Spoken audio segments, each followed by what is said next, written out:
Good morning, family and mga kapatid in Christ.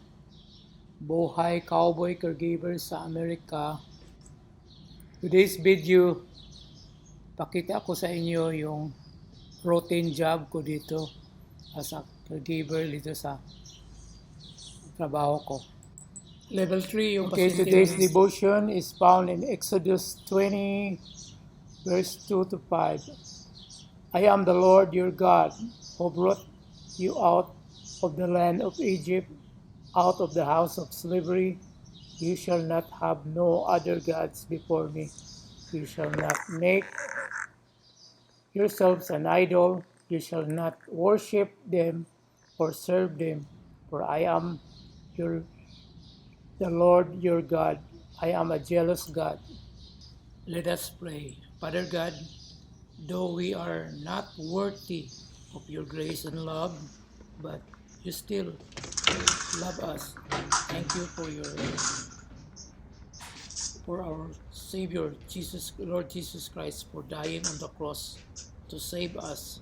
We humbly come before you, Lord, our sins, our transgressions. You cleanse us from our unrighteousness and our sins. And thank you for all your blessing, and praying for my family back home, my wife, my children, my granddaughter, and praying for our friends and relatives. Thank you for our job here in US. Yes, Lord. In Jesus' mighty name, Amen. Ito yung backyard namin. May passion fruit, may yung buongon, saka may mga roses.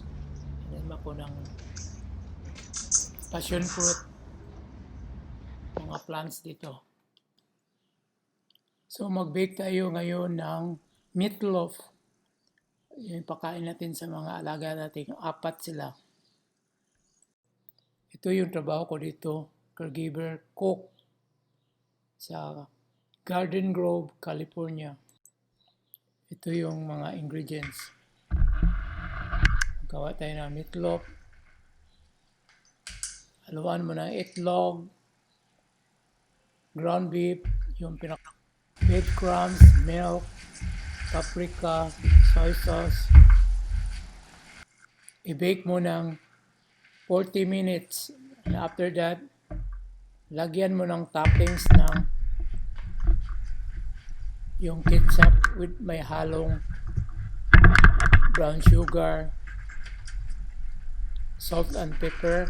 Then topping mo dun, ipahid mo sa taas para titigas yun, masarap.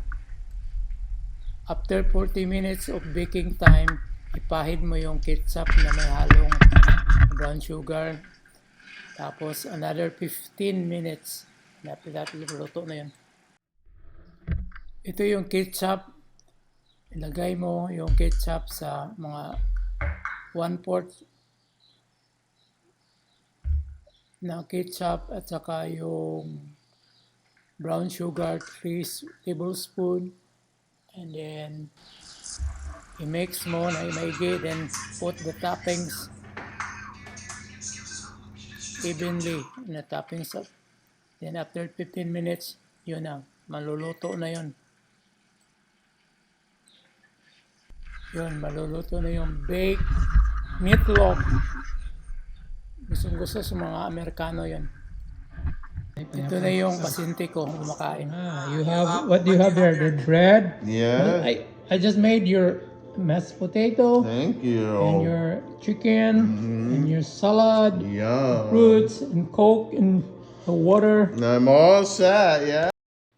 Our memory verse for today is Deuteronomy 8, verse 3. Man does not live on the bread alone, but every word that comes from the mouth of the Lord. Amen. Ito yung kasama ko sa work. May kababayan si Mr. Emil Tuyay Castillo, taga Tagbilaran, Logapak area. We're preparing for dinner for our clients, hamburger and salad, lettuce salad, and fruits and juice.